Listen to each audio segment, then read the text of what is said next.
Hola chicos, ¿qué tal por ahí? Espero que bien.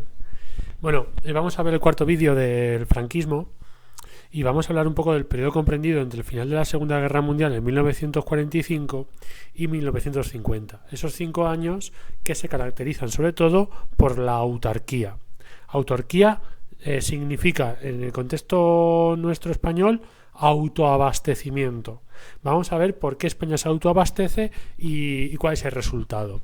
Primero hemos de hablar que la situación española es muy grave en estos momentos porque Alemania es derrotada en la Segunda Guerra Mundial y Franco empieza a separarse del falangismo y a acercarse algo más a las potencias occidentales. Ese giro es muy difícil de hacer porque él se había implicado muchísimo con las potencias del eje. De hecho, los aliados en la conferencia de Potsdam niegan a España entrar en la ONU, condenan el régimen franquista por llamarlo fascista y provocan la retirada de embajadores de Madrid, de todos los países firmantes de la ONU. Al mismo tiempo, José Giral, el antiguo presidente de la República, exiliado en México, crea un gobierno en el exilio. Y don Juan de Borbón, que lo tenéis en la fotografía, el padre de Juan Carlos I, vimos que llevaba a cabo el manifiesto de Lausana, hablando de que España era una monarquía tradicional. Franco, ¿cómo reacciona a todos estos problemas? Paraliza la fascistación del régimen, eliminando a casi todos los elementos falangistas. Ya no hablaba del partido único como la Falange Española, sino como un movimiento nacional. Además, se acercó al catolicismo, llamando el movimiento nacional el nacionalcatolicismo. Y también llevó a cabo una serie de medidas que ya hemos visto, como el Fuero de los Españoles en 1945 y la ley de referéndum nacional. Eso se llamaron, o lo llamaron los aliados, cambios cosméticos, que sirven para intentar esconder el régimen, dar apariencia de un régimen normalizado, pero no engañaba a nadie y por lo tanto Franco y España se quedan solos. Al mismo tiempo se lleva a cabo la actuación del maquis. El maquis es una guerrilla que se lleva a cabo en el interior de España por elementos comunistas, elementos fieles a la República, que siguen llevando a cabo, sobre todo en las zonas montañosas, actos contra el franquismo. El acto más importante que llevó a cabo el maquis fue la invasión del Valle de Arán desde Francia en 1944 a manos de 6.000 comunistas, pero que terminó en un total fracaso. En realidad esto le sirvió a Franco para decir que la guerra no había terminado, que tenía que limpiar a España de guerrilleros, tenía que limpiar a España de comunistas y por tanto le legitimaba para seguir llevando a cabo un régimen duro. Por lo demás, al final Franco lleva a cabo una serie de manifestaciones, cierra filas. Una manifestación muy importante fue en la Plaza de Oriente, con el grito de 1946, con el grito de Franco sí, comunismo no. Emite una serie de monedas con la efigie de Franco, donde ponía Francisco Franco,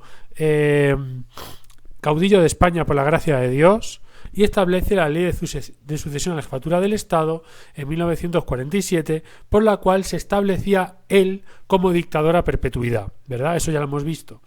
Eso lo sometió a referéndum, pero el referéndum ganó por una amplia mayoría debido a que para votar tenían que firmarte la cartilla de racionamiento, así que todo el mundo votaba que sí, pero bueno, esa es otra historia. Muy pocos regímenes le dieron la cara a Francisco Franco.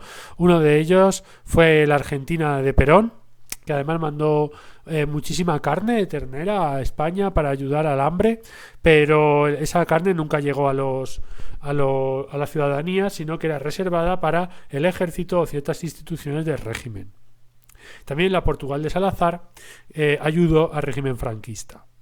Así que en esos momentos de cerrojazo que van desde el 45 hasta el 50, solamente se ve aliviado debido a la instauración de lo que se ha llamado la Guerra Fría.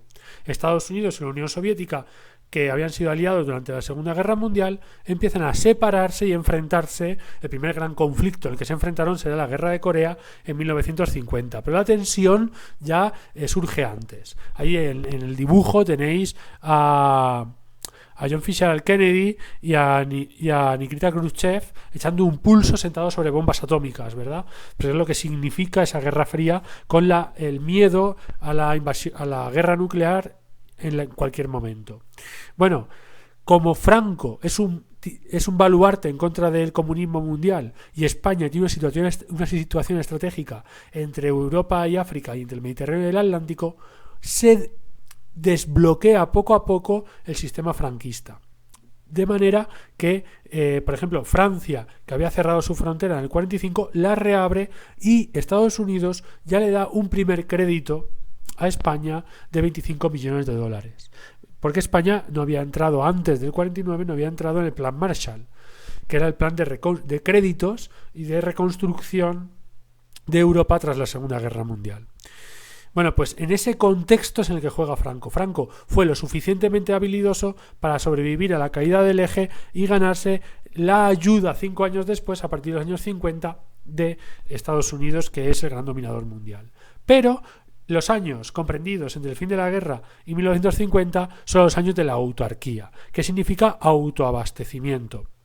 Este autoabastecimiento significa que lo que podemos hacer aquí en España lo vamos a hacer aquí en España y no podemos importar nada de fuera porque nadie nos vende absolutamente nada y tenemos que sustituir productos que importamos por productos que no se pueden importar. Ahí tenéis un ejemplo que es un taxi movido a gasógeno. El gasógeno es un proceso de gasificación por el cual la leña o el carbón generan unos gases que son utilizados para mover vehículos. ¿Por qué? Pues por la ausencia total de petróleo, porque nadie nos vendía petróleo. También se utiliza la chicoria, que es una planta, en lugar de café, etcétera, etcétera. Una serie de productos sustitutivos. Bueno, pues esto del autoabastecimiento se crea con ciertos institutos, como el Instituto Nacional de Industria o el Servicio Nacional del Trigo, que lo que hacen es apropiarse de todo lo producido en España para luego repartirlo a través de la cartilla de racionamiento entre la población. Por ejemplo, el Servicio Nacional del Trigo compraba a los productores todo lo producido a precios bajos, de manera que si tú producías trigo solamente se lo podía vender al Estado. Luego el Estado lo repartía entre la población mediante la cartilla de racionamiento. Esto, que en principio no puede parecer bien, era un gran problema porque el agricultor no quería vender al Estado porque le pagaba muy poco, solía venderlo de contrabando, lo que se llamó en España el extraperlo, y además luego la cartilla de racionamiento, más que alimentarte, repartía el hambre entre toda la población. Aunque sí servía de propaganda para el régimen, en realidad no servía para alimentar a las familias. Así que las familias tenían que comprar de contrabando, de extraperlo, el producto a un precio muy superior. Así que la mayoría de gente pasaba hambre, son conocidos como los años del hambre, y las minorías se hacían ricos con el contrabando. El Instituto Nacional de Industria se encarga de crear industrias nacionales en bienes estratégicos que establece el franquismo, pero al final eso provoca muchísima inflación, que es el aumento generalizado de los precios, también debido a la acuñación de mucha moneda y a la emisión de deuda pública de forma masiva, ¿vale? Además, la población fue gravada con impuestos, entonces no existía el IVA, pero con impuestos, como el impuesto de usos y consumos, que llegó a ser un impuesto que gravaba productos de primera necesidad y la gente pues realmente pasaba mucha hambre. Bueno, pues ahí un poco tenéis esta industria creada por el régimen que termina fracasando debido a que no alimentó toda la población, no consiguió crear una industria sustitutiva ajena a la extranjera. España vive de espaldas a Europa y pues al final se consigue eso, mucha inflación, mucha hambre, mucho contrabando. Ahí tenéis un poco cómo funciona pues el sistema, ¿no?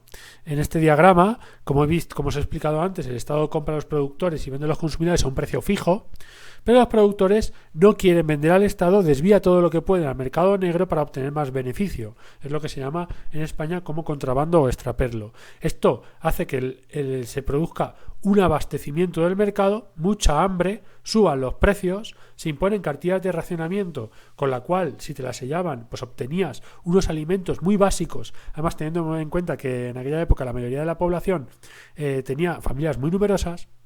produce que haya un alto grado de corrupción entre políticos y funcionarios que se convierten en los primeros contrabandistas y se crean grandes fortunas de personas que se dedican al contrabando de productos de primera necesidad y el desabastecimiento de los mercados. Bueno, pues este es el gran desastre de la política autárquica, o que fue un profundo fracaso, y España no sale del hambre de la autarquía hasta que no llegan los créditos con Estados Unidos a partir de 1950. Por tanto, una inyección de dinero extranjera. Bueno, espero que lo hayáis entendido. Ya lo que vamos a hacer mañana, seguimos con los temas de a partir de 1950 en adelante. Venga, ya nos quedan un par de etapas del franquismo y terminamos. Venga, hasta mañana.